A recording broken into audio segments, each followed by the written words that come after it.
The sun burned like a cruel god above the endless desert, its rays turning the sand into waves of shimmering heat. Zara pulled her worn headscarf tighter around her face and squinted against the glare. She had been walking for 3 days now, her water almost gone, her lips cracked and bleeding. The small trading post she called home was still 2 days away, but she had no choice but to keep moving. The merchant caravan she had been traveling with was attacked by bandits near the old ruins. She managed to escape during the chaos, grabbing only a small water pouch and some dried dates. The screams of the other travelers still echoed in her mind. She was alone now in this vast wasteland with nothing but her determination to survive. As she climbed over another sand dune, something caught her eye. At first, she thought it was just another piece of driftwood or an old camel bone bleached white by the sun. But as she got closer, she realized it was a person. A man lay face down in the sand, his dark hair matted with blood, his clothes torn and dirty. Zara hesitated. In the desert, helping a stranger could mean death for both of them. Her water was already running low and she barely had enough food for herself. But something about the way he lay there, so still and vulnerable, made her heart ache. She had lost her own brother to the desert 5 years ago. She couldn't just leave this man to die. She knelt beside him and gently turned him over. He was young, maybe in his 20s, with strong features and several days of stubble on his jaw. His breathing was shallow but steady. A deep cut ran across his forehead and his left arm hung at an odd angle. His clothes, though dirty and torn, were made of fine fabric. The leather of his boots was expensive, and she noticed a small silver amulet around his neck. "Hey," she whispered, shaking his shoulder gently. "Can you hear me?" His eyes fluttered open for a moment, revealing dark brown irises that seemed to look right through her. He mumbled something she couldn't understand before his eyes closed again. He was alive, but barely conscious. Zara looked around the empty desert. She was still a day's walk from the nearest oasis and 2 days from the trading post. She couldn't carry him that far, but she couldn't leave him either. She made a decision that would change both their lives forever. She took off her outer robe and spread it on the sand beside him. Then, using all her strength, she managed to roll him onto the fabric. She tied the corners together to make a crude sled and began dragging him across the sand. The work was exhausting. Every step was a struggle, and the sand seemed to fight against her efforts. Her shoulders ached. Her back screamed in pain, and sweat poured down her face despite the dry air. But she kept going, stopping only to give him small sips of her precious water and to rest for a few minutes when she couldn't take another step. As the hours passed, she began to talk to him even though he couldn't respond. It helped her focus on something other than the pain and exhaustion. "My name is Zara," she said, pulling him over a particularly difficult patch of rocky sand. "I live in a small trading post called Kadir's Rest. It's not much, just a few buildings around a well, but it's home. My father runs a small shop there, selling supplies to travelers and traders." She paused to catch her breath and looked back at the trail they had left in the sand. Already the wind was beginning to erase their tracks. "I was coming back from the city markets," she continued. "I had sold all of our pottery and bought some new tools for my father. That's when the bandits attacked our caravan. I've never been so scared in my life." The man stirred slightly and she quickly knelt beside him to give him another sip of water. His lips were as cracked as hers, and she could see that he was suffering from severe dehydration. She wondered how long he had been lying in the desert. As the sun began to set, painting the sky in shades of orange and purple, Zara knew she had to find shelter for the night. The desert could be deadly cold after dark, and they were both too weak to survive exposure. She spotted a cluster of large rocks ahead and dragged him toward them. The rocks provided some protection from the wind, and she managed to build a small fire using dried thorns and a piece of flint from her pack. She shared her last piece of dried bread with him, soaking it in water to make it easier for him to swallow. He seemed a bit more alert now, though he still couldn't speak clearly. That night, as she sat watching over him, she studied his face in the firelight. There was something noble about his features, something that suggested he was more than just a common traveler.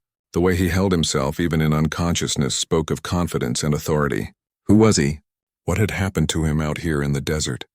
She noticed scars on his hands and arms, old ones that told of many battles. This was a warrior, she realized. But what was a warrior doing alone in the desert, wounded and abandoned? As the night grew colder, she moved closer to him to share what little warmth they had. She could feel his breathing becoming stronger and more regular. Whatever had happened to him, he was a fighter. He would survive. But she wondered if she would. Her water was almost gone now, and they were still far from safety. She had taken a huge risk saving this stranger, gambling her own life on the hope that somehow they would both make it through this ordeal alive. As she finally drifted off to sleep, she dreamed of cool water and soft beds, of her father's worried face and the safety of home. She didn't know that the man she was risking everything to save was Khalil ibn Rashad, the only son of the most powerful war chief in the region, and that her act of kindness would set in motion events that would change the entire desert kingdom. Dawn came too soon, bringing with it the harsh reality of their situation. Zara woke to find the man's eyes open, watching her with a mixture of confusion and gratitude. He tried to sit up but winced in pain and fell back against the rocks. "Don't move too much," Zara said softly, moving to his side. "You're badly hurt. Do you remember what happened to you?" He stared at her for a long moment, as if trying to focus. When he spoke, his voice was rough and weak. There was an attack. My men." He struggled to remember, his hand moving instinctively to where his sword should have been. "Your men?" Zara asked, offering him a small sip of water. "Were you traveling with soldiers?"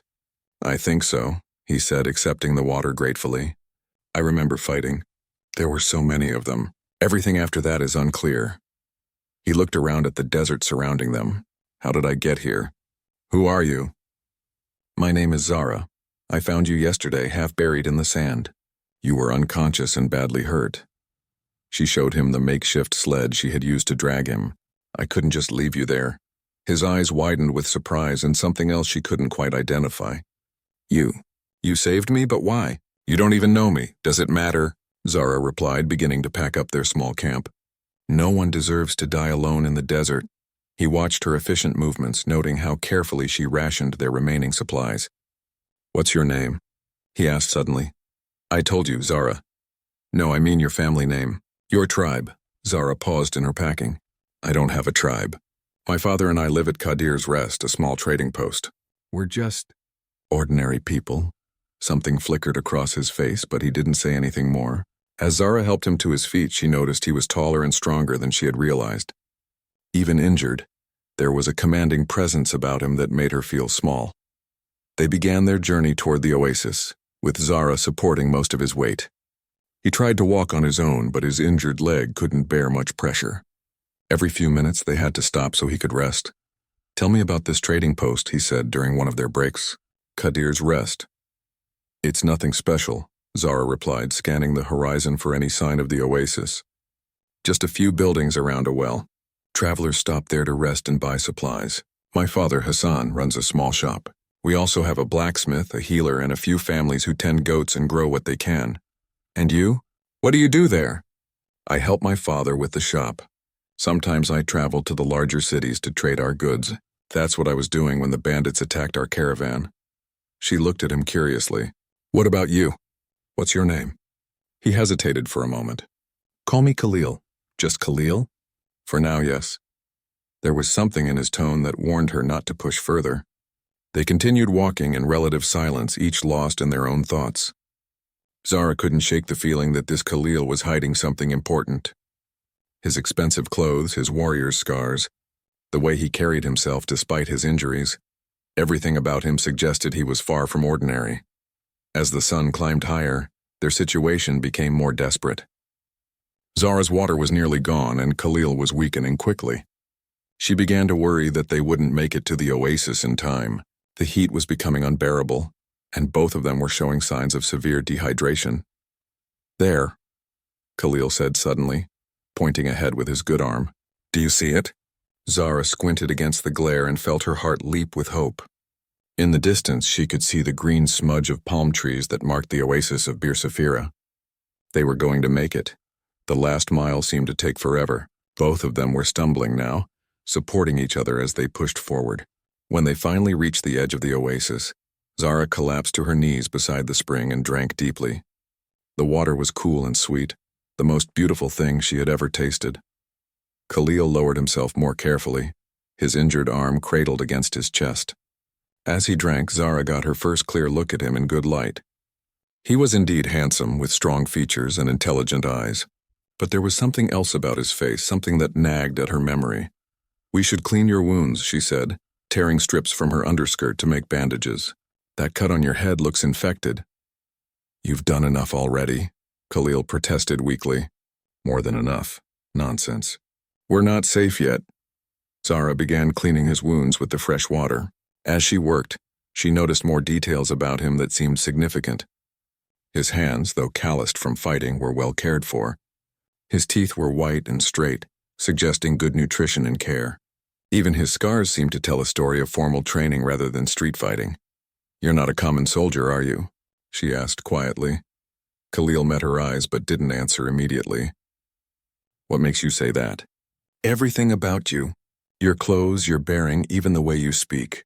You're educated, well-trained, used to being in command. She finished bandaging his arm. I may be from a small trading post, but I'm not stupid. I never said you were stupid, he replied seriously. In fact, you're one of the smartest people I've ever met, and certainly the bravest. They rested at the oasis for several hours, recovering their strength and refilling their water supplies. Khalil seemed to grow stronger as the day went on, though he was still in considerable pain.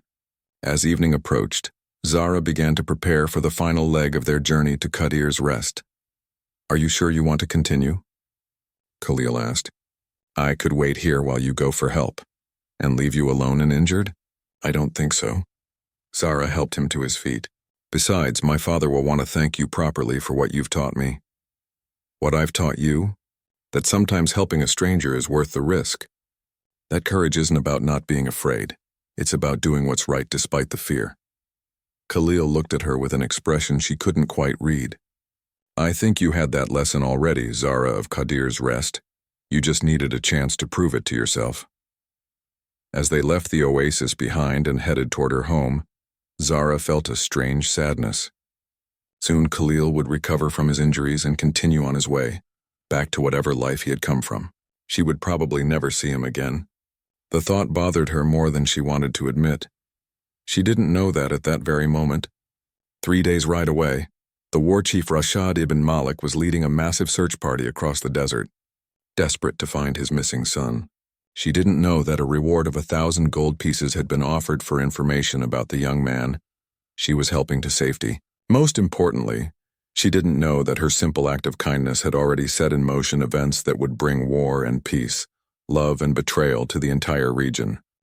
The walls of Qadir's Rest appeared like a mirage in the late afternoon sun, but this time they were real. Zara felt tears of relief well up in her eyes as she saw the familiar mud brick buildings and the tall date palm that marked the main well. Home at last. That's it, she told Khalil, who was leaning heavily on her shoulder. That's Qadir's Rest. Khalil studied the small settlement with interest. It was larger than he had expected, with perhaps 30 buildings clustered around a central courtyard. Smoke rose from several chimneys and he could see people moving about their daily business. Animals grazed in small paddocks and vegetable gardens took advantage of every bit of shade and water. It looks peaceful, he said. It is. That's why I love it here. Zara waved to a young boy who had spotted them approaching. That's Yusuf. He'll run to tell everyone we're coming. Sure enough, the boy took off running toward the center of the settlement, shouting excitedly. Within minutes, people began emerging from their houses and shops to see what the commotion was about. The first person to reach them was a tall, bearded man with worried eyes and clothes dusty from work. He swept Zara into a fierce embrace, speaking rapidly in a mixture of relief and anger. Zara, my daughter, where have you been? We heard about the bandit attack 3 days ago. I feared. Hassan held her at arm's length, checking her for injuries. You're hurt. And who is this? I'm fine, father. This is Khalil. I found him in the desert, badly wounded. He needs help. Hassan looked at the stranger his daughter had brought home, taking in the expensive clothes the warrior's bearing and the obvious signs of serious injury. His merchant's eye also noted the quality of the silver amulet around the young man's neck. Of course. Bring him to our house, Miriam. He called to an older woman approaching with a water jug. Run and fetch Hakim the healer. Tell him we have a serious case. The next few hours passed in a blur of activity. Khalil was taken to Hassan's house where the healer Hakim examined his injuries thoroughly. His arm was set and splinted, his wounds were cleaned and properly bandaged, and he was given medicines for infection and pain. He's lucky to be alive, Hakim told Hassan and Zara privately. Another day in the desert sun would have killed him. His arm will heal, but it will take time. He needs rest, good food, and careful tending. He can stay with us, Hassan said immediately. Any friend of my daughter's is welcome in our home. Word of the stranger's arrival spread quickly through the small community. People were curious about the mysterious man Zara had rescued, especially when they got a good look at him. Even injured and exhausted, Khalil had an unmistakable air of nobility that made people speak in hushed, respectful tones around him. Over the next few days, as Khalil recovered his strength, he began to learn about life in Qadir's Rest. The community was small but tightly knit, with everyone contributing according to their abilities. Hassan was respected as both a fair merchant and a wise counselor. Zara, he learned, was beloved by everyone for her kind heart and quick mind. She could have married any of the young men from the surrounding settlements.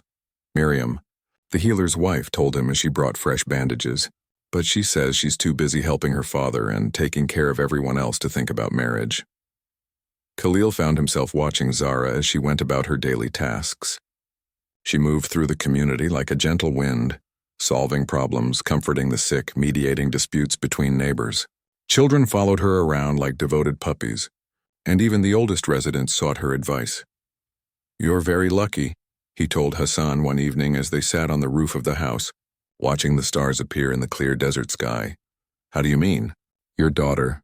She's remarkable. I've traveled to many places and met many people, but I've never encountered anyone quite like her."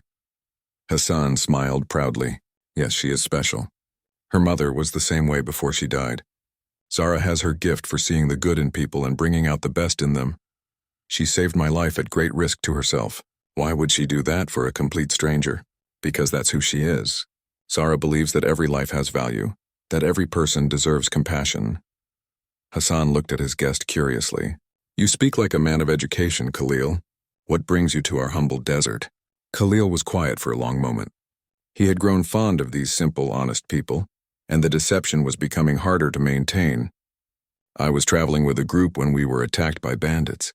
I'm the only survivor as far as I know." "What kind of group? Merchants? Pilgrims?" "Soldiers," Khalil admitted. "We were on patrol." Hassan nodded but didn't press for more details. He had learned to read people in his years as a merchant, and he suspected there was much more to Khalil's story than the young man was revealing. Meanwhile, Zara was struggling with feelings she didn't fully understand. Having Khalil in their home felt both wonderful and disturbing. She found herself looking forward to bringing him his meals, to sitting with him in the evenings as he grew stronger. But she also sensed that he was holding something back, some important truth about who he really was. One morning, as she was helping him exercise his injured arm, she decided to confront him directly. "Khalil, can I ask you something?" "Of course. Are you planning to tell me the truth about who you really are, or are we going to keep pretending that you're just an ordinary soldier?" He stopped mid-exercise and looked at her with surprise. "What makes you think I'm not telling the truth?" "Everything. The way you carry yourself, your education, your clothes, that silver amulet you wear. Even the way you speak to my father, with respect but also with the confidence of someone used to being obeyed." She sat down across from him. "I'm not asking you to trust me with state secrets, but I'd like to know who I risked my life to save." Khalil was quiet for a long time, struggling with conflicting emotions. These people had shown him kindness and hospitality without asking for anything in return.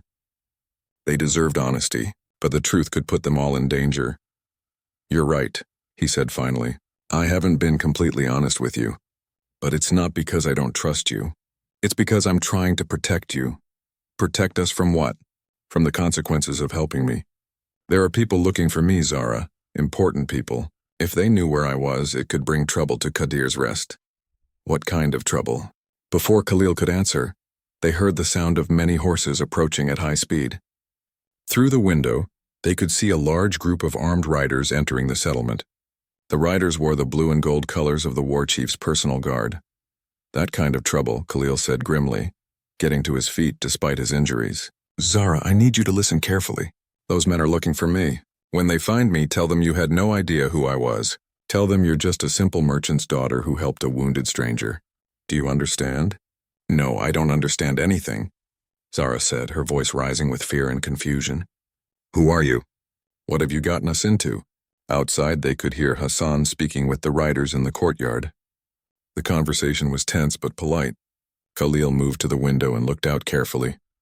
"My name is Khalil ibn Rashad," he said quietly, still watching the riders. "My father is War Chief Rashad ibn Malik, ruler of the Northern Territories. Those men out there have been searching for me for days." Zara felt the blood drain from her face. She had saved the son of the most powerful war chief in the region. The same war chief whose armies had conquered 3 neighboring kingdoms in the past 5 years. The same war chief whose name was spoken in whispers even in peaceful trading posts like Qadir's Rest. "You're the heir to the Northern Territories," she whispered. "Yes. And now, because of your kindness, you and your father are about to become involved in politics that could get you both killed." The courtyard fell silent as Khalil emerged from Hassan's house, moving slowly due to his injuries but carrying himself with unmistakable royal bearing. The captain of the guard, a weathered man named Omar, dropped to one knee immediately, followed by all his men. "My lord," Omar said, his voice thick with relief, "we have searched for you day and night. Your father fears the worst. As you can see, Captain Omar, I am alive. Wounded but alive thanks to the kindness of these good people." Khalil gestured toward Hassan and Zara, who stood nearby looking bewildered and frightened. Omar's eyes narrowed as he studied Hassan and Zara. "These people, they knew who you were?" "They knew nothing," Khalil said firmly. "This merchant's daughter found me half dead in the desert and risked her own life to save mine. She and her father have shown me nothing but kindness and hospitality, asking for nothing in return." "I see." Omar stood and approached Hassan.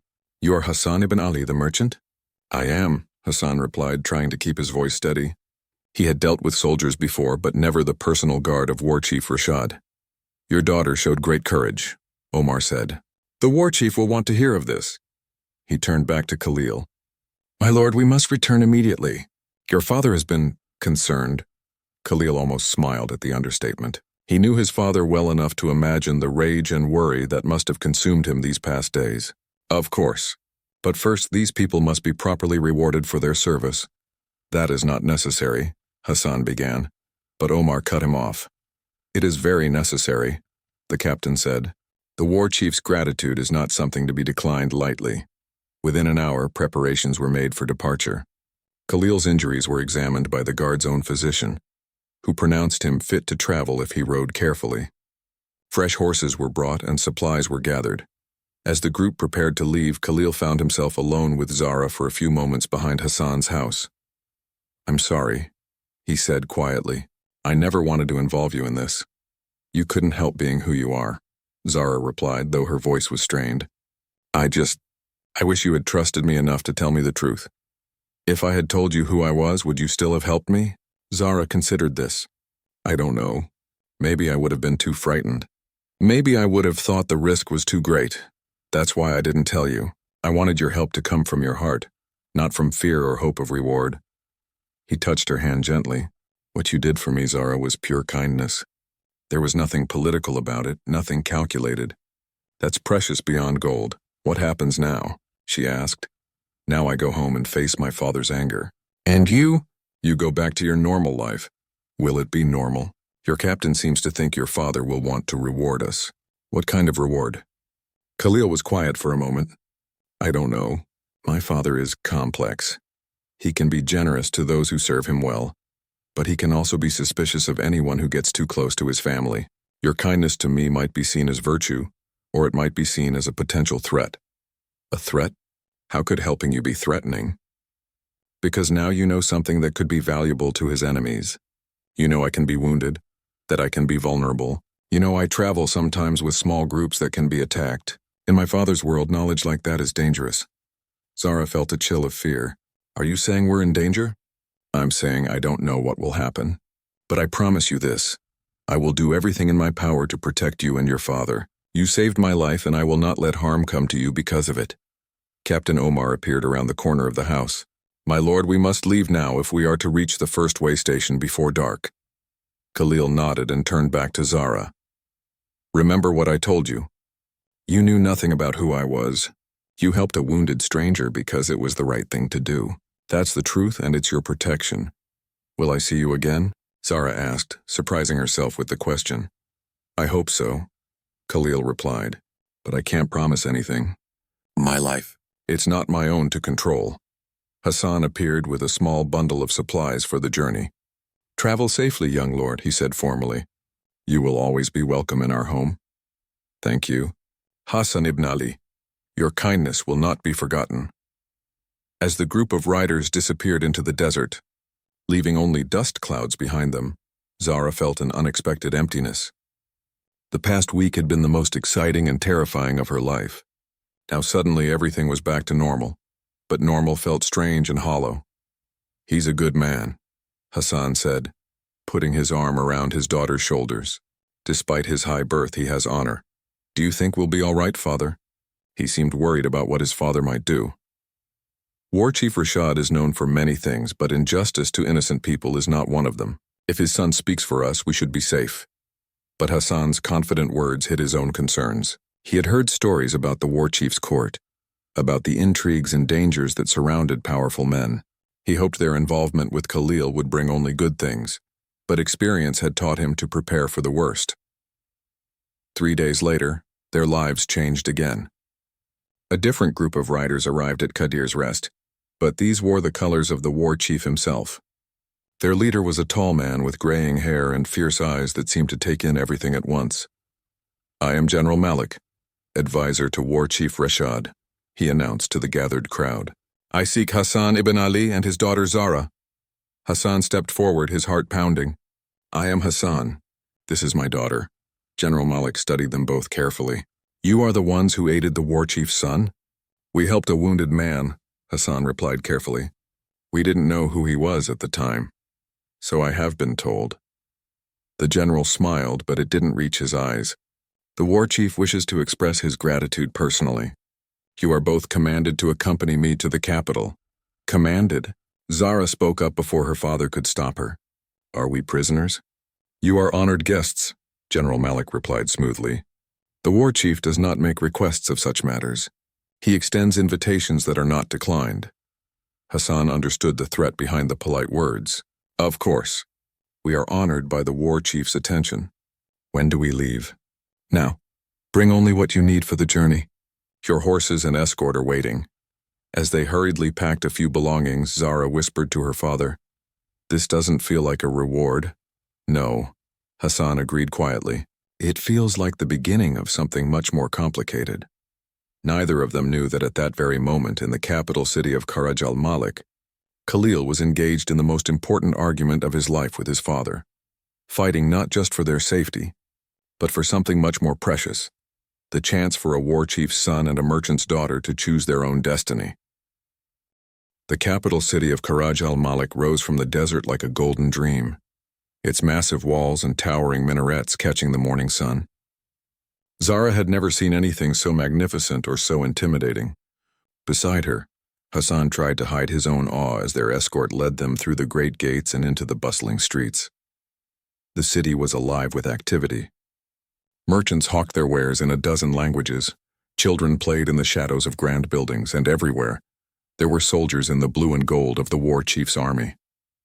The palace complex dominated the center of the city, its walls rising high above everything else like a mountain of carved stone. "Stay close to me," Hassan murmured to his daughter as they passed through the palace gates. "Remember, we are guests here, not prisoners. But we must be very careful." General Malik led them through corridors lined with tapestries and beautiful tiles, past gardens where fountains played and peacocks wandered freely. Everything spoke of wealth and power beyond anything they had ever imagined. "You will be given quarters in the guest wing," the general informed them as they walked. "You will dine with the war chief tonight. Until then, you are free to rest and refresh yourselves." Their rooms were larger than Hassan's entire shop back home, with soft carpets, comfortable furniture, and windows that looked out over the palace gardens. Servants appeared with warm water for washing, fresh clothes, and trays of delicious food. "This is either a very generous reward or a very comfortable prison," Zara said quietly as she examined the beautiful dress the servants had brought for her. "Let's hope it's the former," Hassan replied, though he too was wondering why they had been brought here so quickly and with such ceremony. That evening, they were escorted to a grand dining hall where dozens of people were already gathered. The room buzzed with conversation in several languages, and Zara could see that many of the guests were obviously important: nobles, military officers, wealthy merchants, and foreign ambassadors. At the head of the room, on a raised platform, sat the most imposing man Zara had ever seen. War Chief Rashad ibn Malik was tall and broad-shouldered, with iron-gray hair and penetrating dark eyes. Even seated, he radiated authority and power. To his right sat Khalil, looking fully recovered from his injuries and dressed in rich silk robes. When Khalil saw them enter, his face lit up with genuine pleasure. But Zara noticed he quickly controlled his expression. In this formal setting, he looked every inch the royal heir, and she felt the gulf between their worlds more keenly than ever. Hassan ibn Ali and his daughter Zara, General Malik announced loudly, citizens of Qadir's Rest who rendered great service to the royal house. The room fell silent as all eyes turned to them. Zara felt her cheeks burn with embarrassment as she realized everyone was staring. Hassan bowed deeply and she quickly followed his example. "Approach," War Chief Rashad commanded, his voice carrying easily across the large room. They walked forward until they stood before the raised platform, acutely aware that every person in the room was watching them. Up close, War Chief Rashad was even more intimidating, his eyes studying them with the intensity of a man accustomed to reading people's souls. "So," the War Chief said, his voice deep and measured, "you are the merchant's daughter who saved my son's life." "I helped a wounded man," my lord, Zara replied, trying to keep her voice steady. "Any decent person would have done the same." A murmur ran through the room at her words. Several people seemed shocked that she had spoken so directly to the war chief, but Rashad himself seemed amused. "Any decent person," he repeated. "Interesting. Tell me, girl, do you know who I am?" "Yes, my lord. You are War Chief Rashad ibn Malik, ruler of the Northern Territories." "And do you know what I do to people who displease me?" The room was now completely silent. Zara felt her father tense beside her, but she forced herself to meet the war chief's gaze directly. "I have heard stories, my lord, but I have also heard that you are just, and that you protect those who serve you faithfully." "Stories," Rashad mused. "Yes, there are many stories about me. Some true, some not. But let me tell you a true story. Zara of Qadir's Rest. My son is the most precious thing in my world. He is my only heir, my pride, my hope for the future. When he disappeared in the desert, I nearly went mad with worry. I sent every soldier I could spare to search for him. I offered rewards that could buy entire cities. And do you know who found him? I don't understand, my lord. A simple merchant's daughter armed with nothing but compassion and courage. She risked her own life to save a stranger, asking for nothing in return. When my soldiers found my son, he was alive and healing, thanks to her care." Rashad stood and descended from the platform, moving to stand directly in front of Zara. She had to crane her neck to look up at him. "You have given me back my son," he said quietly. But his voice carried to every corner of the room. "How does one repay such a debt?" "There is no debt, my lord," Zara replied. "I did what anyone with a heart would do." "No," Rashad said firmly. "What you did was extraordinary. And extraordinary deeds deserve extraordinary rewards." He turned to address the entire room. "Let it be known throughout the kingdom that Hassan ibn Ali and his daughter Zara are under my personal protection. Their trading post will become a royal way station, with all the privileges and protections that entails. They will want for nothing." A cheer went up from the assembled nobles, though Zara noticed that not all of them looked pleased. She caught sight of an elegantly dressed woman near the back of the room whose expression was particularly cold. Furthermore, the war chief continued, "Zara will remain here at court as a guest, so that we may properly honor her service." Zara felt her heart sink. This sounded less like an honor and more like house arrest, no matter how politely it was phrased. She glanced at Khalil, who was watching the proceedings with a carefully neutral expression. The rest of the evening passed in a blur of introductions and formal conversations. Zara met dozens of people whose names and titles she immediately forgot, all while trying to understand the undercurrents of palace politics swirling around her. Finally, as the formal dinner ended, Khalil approached them with a group of younger nobles. "Father, Hassan Zara," he said formally. "Allow me to introduce some friends. This is Prince Samir, son of our ally to the south, and Lady Yasmin, daughter of General Hakim." As they exchanged pleasantries, Zara noticed how different Khalil seemed in this environment. He was polite and charming, but there was a distance in his manner that hadn't been there in Qadir's Rest. She wondered if this was the real Khalil, or if the man she had come to care for in the desert was the true version. Later, when they were finally allowed to retire to their quarters, Hassan and Zara had a chance to speak privately. "What do you think, Father?" Zara asked as they sat in her luxurious room. "Are we truly honored guests, or are we prisoners in a golden cage?" "I think we are both," Hassan replied thoughtfully. "The war chief seems genuinely grateful, but he's also a very careful man. By keeping us here, he ensures our loyalty and our silence." "Silence about what?" "About his son's vulnerabilities. About the fact that the great Khalil ibn Rashad can be wounded and lost like any other man. Knowledge like that could be valuable to his enemies." Zara walked to the window and looked out over the moonlit gardens. "I miss home already. I miss our simple life, our friends, our freedom to come and go as we pleased." "I know, my daughter, but perhaps this is also an opportunity. You could learn much here, see how the wider world works, and perhaps—" Hassan paused.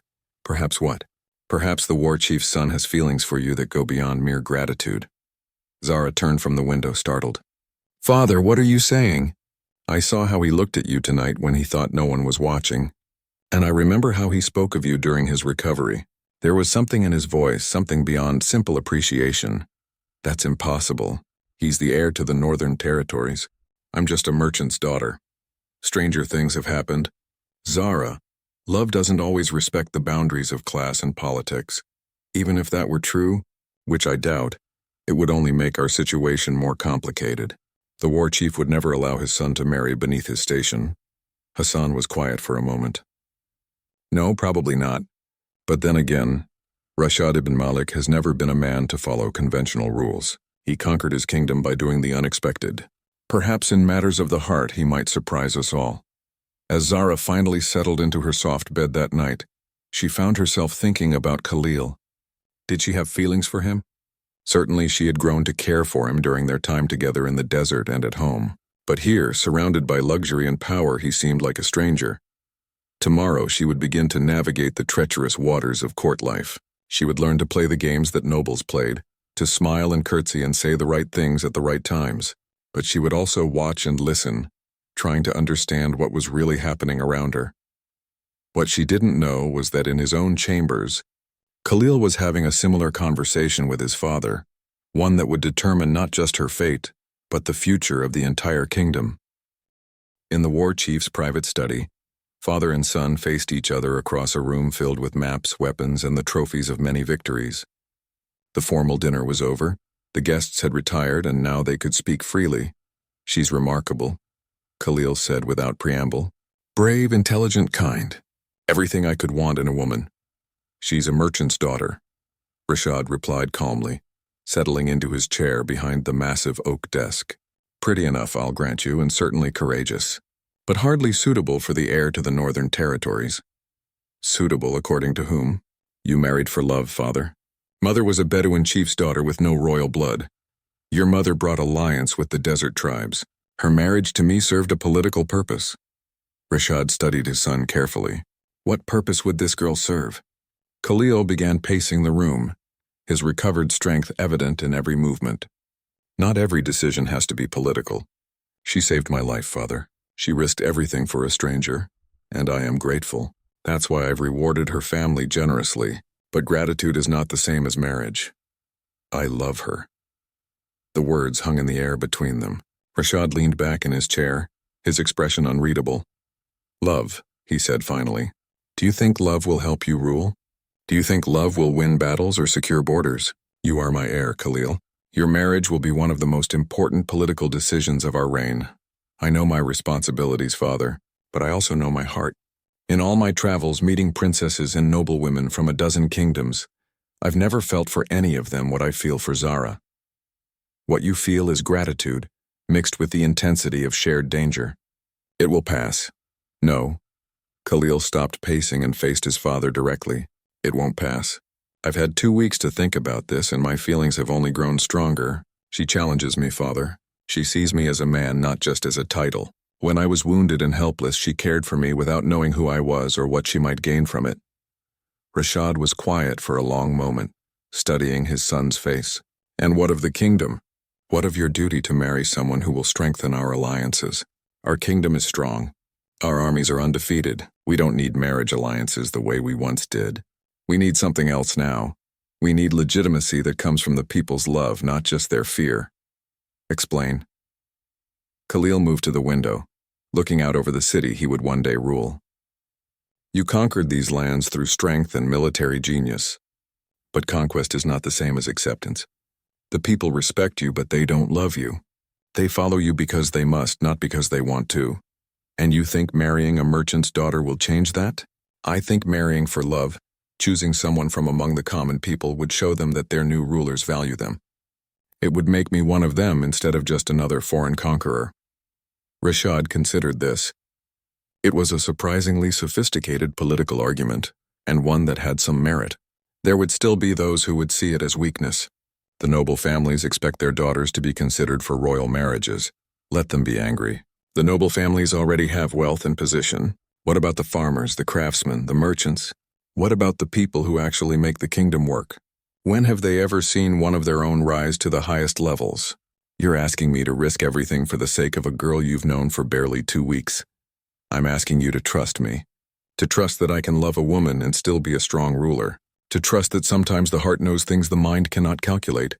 Father and son stared at each other in silence. Finally, Rashad spoke. There would be conditions. Khalil felt his heart leap with hope. What conditions? She would have to prove herself worthy of the position. Royal wives need skills beyond kindness and courage. She would need to learn court protocol, politics, languages. She would need to show she can be an asset to the kingdom, not just a burden. She's intelligent. She can learn. She would also need to understand the dangers. Being married to you would make her a target for every enemy we have. Her family would be vulnerable. She would need to be strong enough to bear that weight. She dragged me across the desert to save my life. I think she can handle whatever challenges come. Rashad stood and moved to a cabinet, withdrawing a small scroll sealed with his personal mark. Very well. But this will be done properly if it's done at all. She will remain at court for 6 months. During that time, she will be educated in all the skills a royal wife requires. She will be tested, observed, and evaluated. If she proves herself capable, and if you still feel the same way after 6 months of seeing her in this environment, then we will discuss marriage. And if she doesn't want to stay, if she chooses to return home, then you will know she wasn't the right woman for you anyway. Rashad handed his son the scroll. This grants her the official status of royal ward, with all the protections and privileges that entails. But remember, Khalil, this is as much a test for you as it is for her. If you truly love her, you will want what's best for her, even if that means letting her go. Meanwhile, in her chambers, Zara was unable to sleep. The luxury of her surroundings felt strange and overwhelming after a lifetime of simple living. She had stepped out onto her balcony and was looking up at the stars when she heard a soft knock at her door. "Come in," she called, expecting to see one of the servants. Instead, Khalil entered, having changed from his formal robes into simple clothes that reminded her more of the man she had rescued in the desert. "I hope I'm not disturbing you," he said quietly. "I saw you on the balcony and thought you might want some company." "I couldn't sleep. Everything here is so different from home." He joined her on the balcony, and for a moment they stood in comfortable silence, looking out over the city.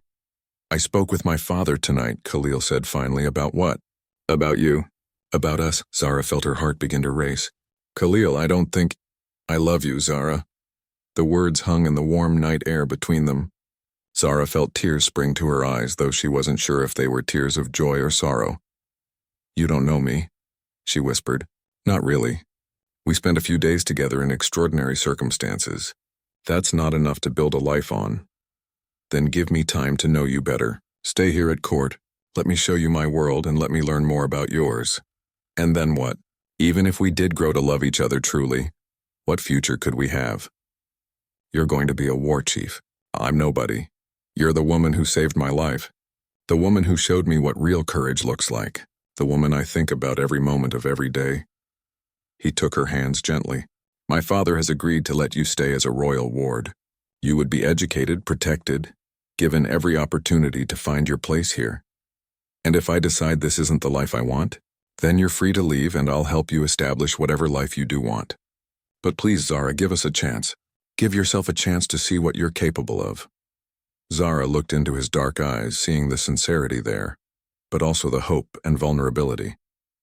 This man who commanded armies and would one day rule kingdoms was asking her, a simple merchant's daughter, to consider sharing his life. 6 months, she said finally. "I'll stay for 6 months, but I make no promises beyond that. 6 months is all I ask." As Khalil took her in his arms and kissed her gently under the desert stars, neither of them knew that their love story would become legend throughout the kingdom. They didn't know that the merchant's daughter and the war chief's son would face assassination attempts, political intrigue, and the challenge of uniting a diverse kingdom under a new kind of rule. But they did know, with the certainty that comes from the heart, that whatever challenges lay ahead, they would face them together. The girl who had dragged a wounded warrior across the blazing sands had found her destiny, and the heir who had been saved by a stranger's kindness had found his queen. In the months that followed, Zara would indeed prove herself worthy of her new position, not through noble birth or political connections, but through the same courage and compassion that had led her to save a dying man in the desert. And when she and Khalil finally married, the entire kingdom celebrated, for they had learned that sometimes the greatest love stories begin with the simplest act of human kindness. Their reign would be remembered as a golden age, when the northern territories were ruled not just by strength and fear, but by wisdom and love. And it all began with a woman who believed that every life had value, even the life of a stranger bleeding in the sand.